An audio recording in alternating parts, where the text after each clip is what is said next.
today's video is another concern video po. Ang sabi niya is, Miss Che, tips naman, paano ko ipapahiwatig kay partner na gusto kong makipag-intimate sa kanya nang hindi ko sinasabi? Ayaw kasi niya pag ginagamit ko ang salitang, tara, sex tayo or pwede ka ba tonight? Feeling niya daw, bayaran siyang babae pag ganun ang approach ko sa kanya. Sinasampal ako. May mga babae po talaga na ayaw ng ganong approach, yung masyadong blunt or direct na para kang nag-o-offer lang ng pagkain sa kanya. Maraming mga kababaihan na gusto nila, nilalambing muna sila kapag merong kailangan sa kanila. Pwede niyong magamit, even kayo ay lalaki or babae, dito sa mga pag-uusapan neto. Kung paano yung tamang approach sa mga partner ninyo na gusto niyong makipag-intimate sa kanila without saying anything. Number 1, kailangan lambingin mo muna siya. Yakapin mo siya, hawakan mo yung mga parte ng katawan niya na alam mong sensitive siya. For example, yung kanyang breast, ganun. Yayakapin mo, medyo dadampian mo yung kanyang breast. Kung medyo takot ka pang gawin sa kanya yon, pwede mo siya yakapin, andun ka sa likod niya din, halikan mo yung kanyang neck, yung kanyang back. That way, yung pag-touch mo dyan sa mga areas na yan is sign na yan at naibibigay mo na sa kanya yung tamang mood. Halos naman lahat ng kababaihan sensitive doon sa kanilang neck, back, and doon sa kanilang breast or nipples. Number 2, ano yun? Pwede mo rin siyang halikan. Ang paghalik po ay parang malaking sign yan, na parang nakikipag-make love ka na or may gusto ka na talagang ipahiwatig sa kanya na gusto mo yun. Number 3, kung wala naman sa tabi mo yung partner mo,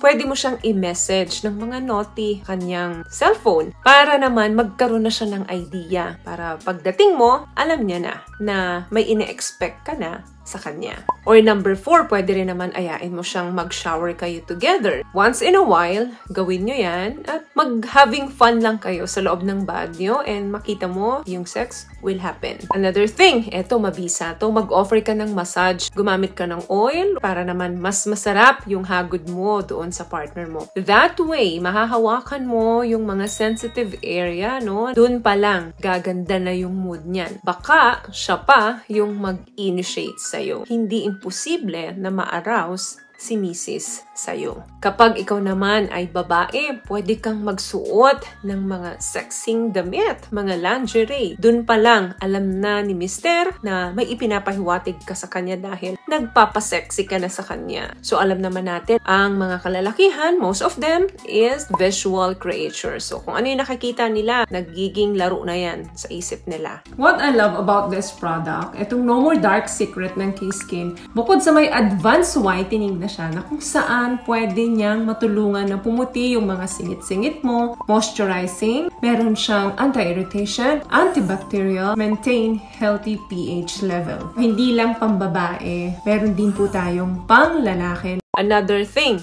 treat your spouse well. Alam nyo ba, especially kaming mga babae, kapag kami itinatrato ng maganda, kapag kami itinatrato ng espesyal, may mga babae talagang kapag tinatrato sila ng maganda, nakakaramdam sila ng libog. Kinikilig kasi ang mga kababaihan kapag tinatrato sila ng mabuti ng kanilang mga partner. Pero kung sakit ka sa ulong asawa, naku, huwag ka nang umasa. Another thing, pwede mo siyang ayain na matulog ng walang damit. Kung hindi nyo naman palagi ito ginagawa, minsan maglambing ka sa partner mo na pwede ba tayong matulog ng walang damit? Or kahit si Mrs. nakapanty lang, tapos ikaw pwedeng naka-naked ka. So that way, mas mabilis ang approach, mas mabilis na makipagtalik kay Mrs. Pag minsan nyo lang ito ginagawa, mas masarap yung pakiramdam. Pero doon sa mga mag-asawang natutulog na palaging walang damit, normal na yan sa kanila. Another thing, ayain mo manood ng halimbawa, TV. Then maglambing ka.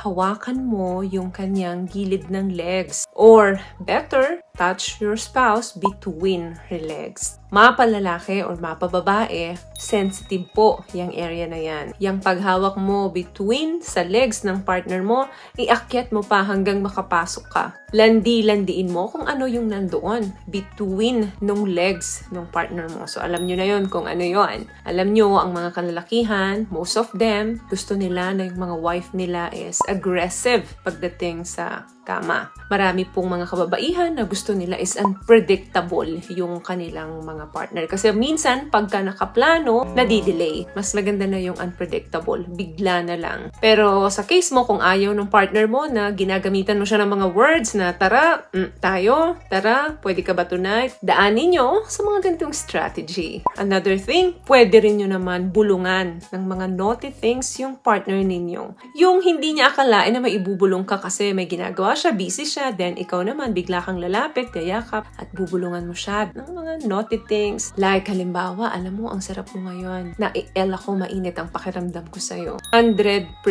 yan. May mararamdaman at mararamdaman talaga yan. Another thing, sa mga kababaihan naman, kapag ka gusto nyong ayain yung mga partner nyo, pero hindi nyo masabi directly sa kanya, pwede namang hawakan mo yung kamay niya, ilagay mo sa boobs mo, ilagay mo sa butt mo, ilagay mo doon, sa front ng mo. Hindi mo na kailangan magsalita. Kapag ginawa mo yan, alam mo na kung ano ang mangyayari sa'yo sa susunod. Si Mister na mismo ang gagrab sa'yo. Sa mga lalaki naman, kung gusto nyong iparamdam kay Mrs. na gusto nyo nung oras na yon makipagtalik kay Mrs., pwede naman yakapin nyo siya direkta doon sa loob ng damit niya. I-unlock mo yung kanyang bra. Minsan kaming mga kababaihan, tulad ng nasabi ko kanina, mas gusto namin ang unpredictable. So, kapag hindi pumalag si Mrs. sa'yo, willing na siyang ibigay yung hinihingi mo. Kahit na hindi ka magsalita, understood sa aming mga babae yan. Alam nyo guys, sa pagsasama, no, isa sa 3 mahalaga na pillar ng relasyon